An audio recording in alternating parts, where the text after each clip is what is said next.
Ito nga yun. Kasi, bakit pa nagpahirap? Bakit pa siya nagbigay ng pahirapan? Unang-unang issue, iniimbitahan lang naman sa Senado na ah, magbigay ng magandang impormasyon, magandang sagot sa mga tanong ng mga senador. Bakit pa kasi tago pa siya ng tago? Naniniwala yung mga taong baliw na siya ay may-ari ng mundo at isa pa siya sa pinakamalaking leader ng isang religious group.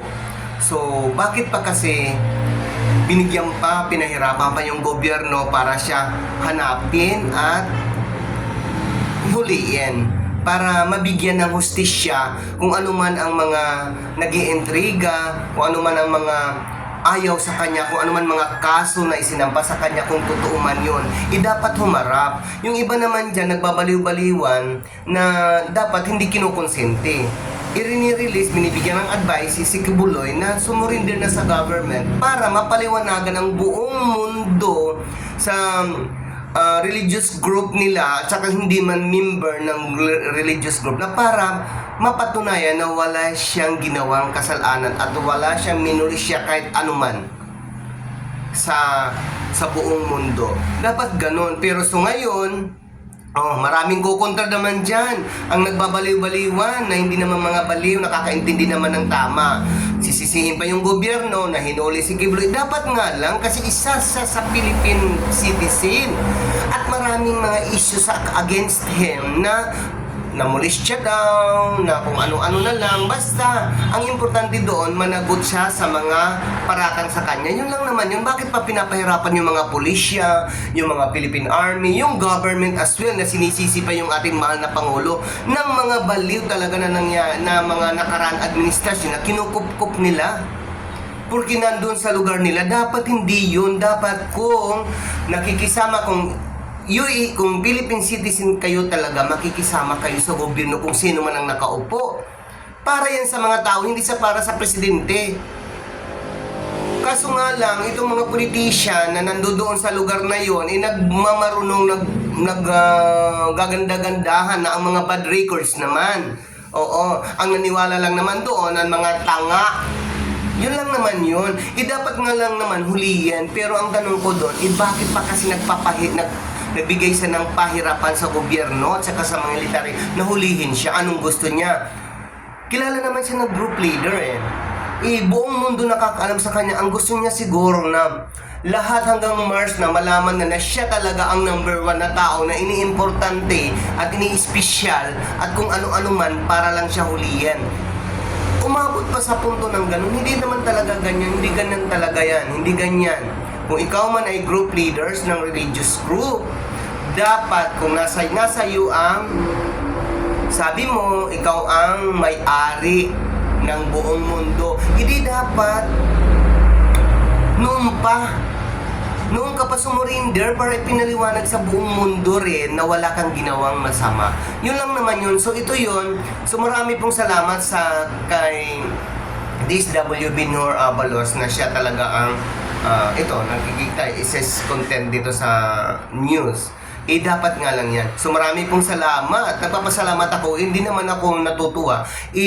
Natutuwa na nahuli siya o sumurinder siya. Natutuwa ako para malaman na talaga ng hustisya ng taong bayan na wala siyang ginawang masama sa buong mundo, US man, dito man sa Pilipinas.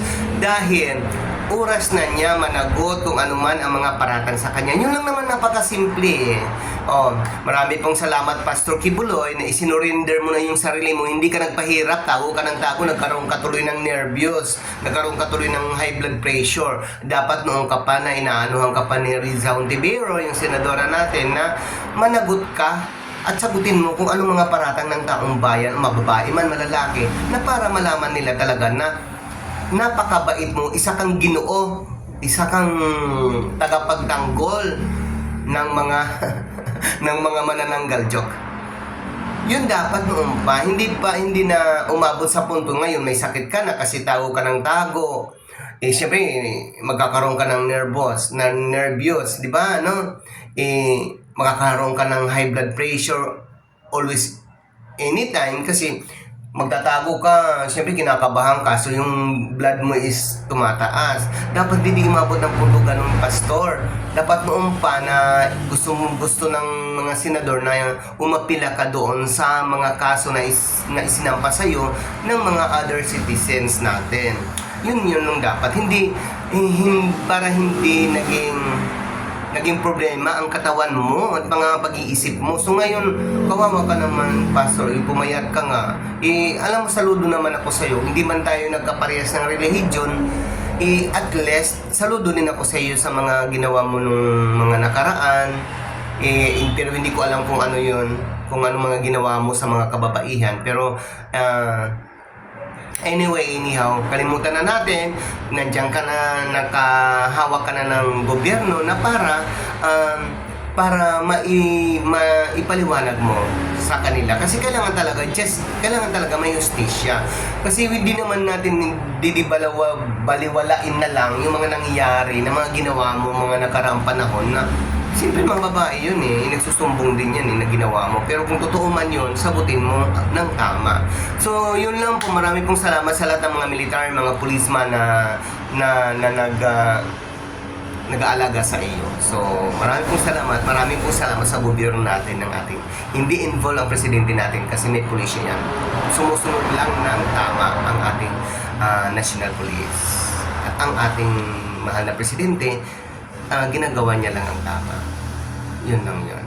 Marami pong salamat sa lahat ng mga bashers. Sige, bash nyo lang ako.